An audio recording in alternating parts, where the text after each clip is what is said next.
So, I was not really prepared for this episode, but we're going to go with it here. I want to start doing the WWE thing. I think it'll be great. I'll have some Black Ops 3 in the background. This is where it actually helps me. I mean, instead of having 2K16 all the time, I think it'll be a little bit different. I think I pop in with some gameplay from Black Ops 3. To be honest, this was one of my Road to Max Rank episodes, probably. You guys probably haven't seen it, so I'm just gonna pop it in. Hopefully you guys haven't. Maybe it's the one you watched like half an hour ago or something. Maybe it'll be fucking weird and shit. But it's gonna be Exodus. We're gonna be playing some Free for All, and actually, it's an older one, so you guys might have not watched it, or maybe you guys forgot about it if you did. Okay, we're gonna kick it off. Okay, obviously this is a kickoff segment, so we're gonna talk about the start of the show. Apparently, Raw kicked off with JBL, Michael Cole, and Byron Saxton.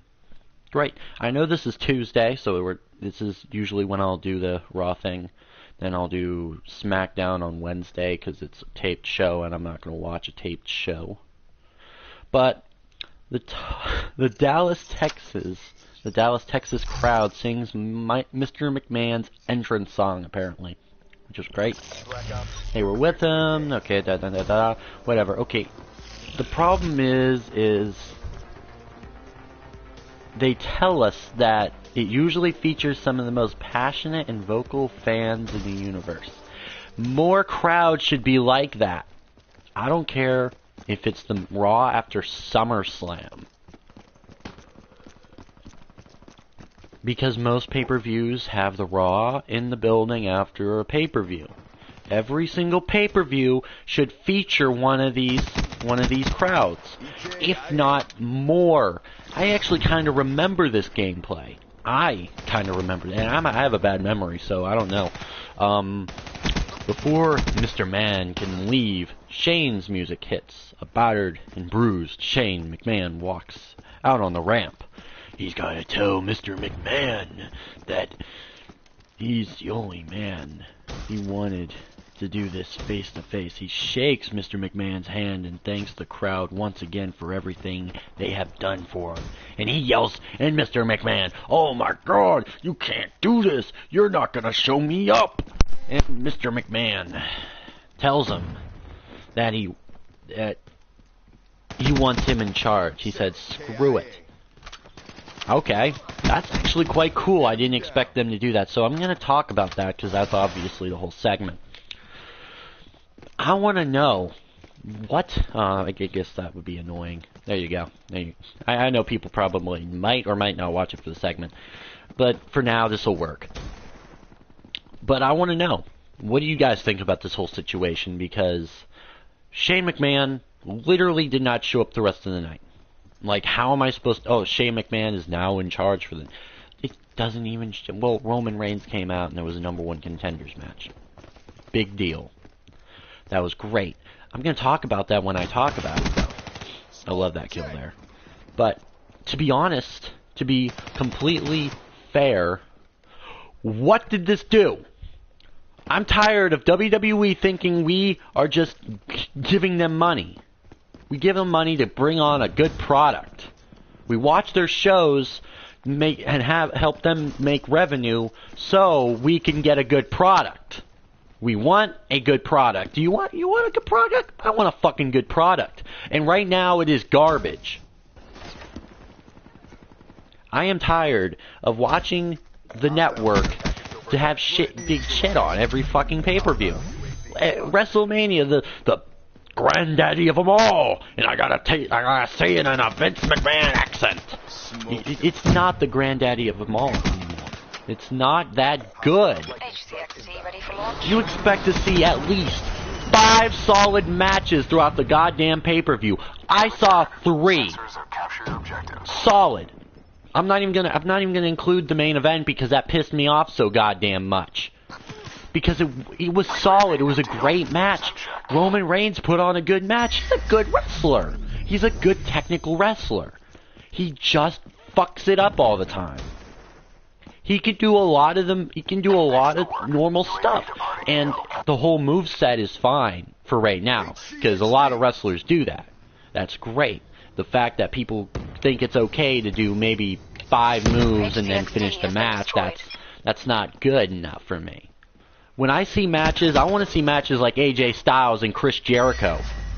And I'm going to turn this whole opening segment into a fucking rant. Because it deserves to be known to everybody who watches WWE. You are too good for this shit. I don't care who the hell you... I don't care who anybody thinks they are. They could be fucking King of China. I don't expect people to actually take this shit. I want to see matches like the triple threat match, the women's match. It's actually called a women's match because they fucking deserve that shit. Do you know what I see when I think of a diva? I think of Summer Rae. I think of Eva Marie. Not tough bitches. Becky Lynch is a tough bitch. Sasha Banks is a tough bitch. Charlotte is a woo. I can't even do it right. Woo! Tough bitch. And I do not want to get in a fight with either one of those three. Mind you, there are more wrestlers that should be known that are women. Natalya, Paige, Emma, Alexa Bliss, Carmella. Because I cannot just keep I can't keep the NXT women out of this either.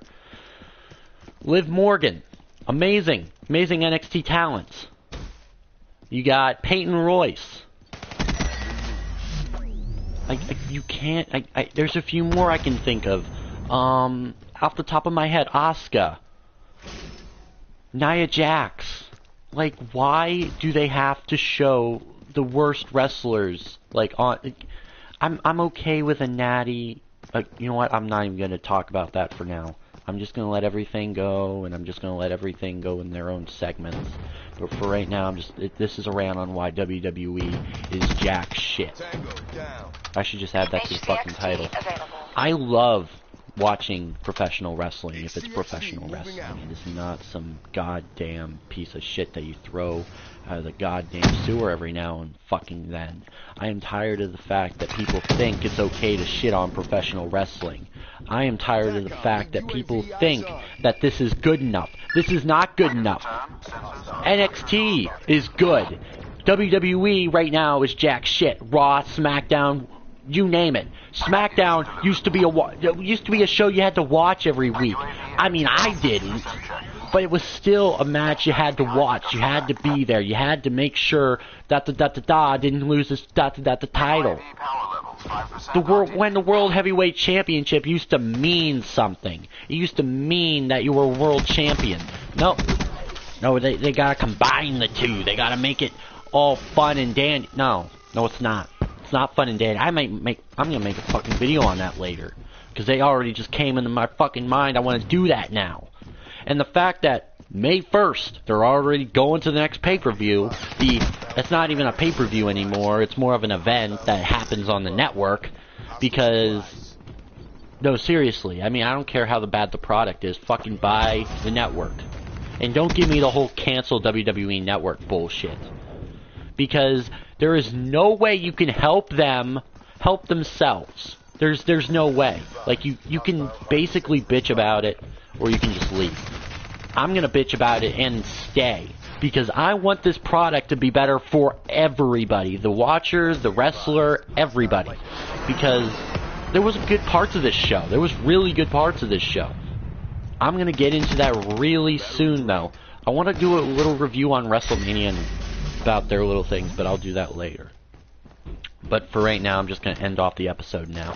I'll talk to you guys in the next one. If you guys have any other suggestions for, of course, the channel, Tactical Shooter, of course, you guys can always put it out in the comment section. I'm also thinking about making a second channel for this stuff. So if you are really interested in that kind of idea, although I kind of want everything on the main channel, I think that'll be fine. And I will talk to you guys in the next one. Have a good one, and cue the bad outro, which I probably don't have. It sounds like a good outro. See ya. Ooh. Ooh.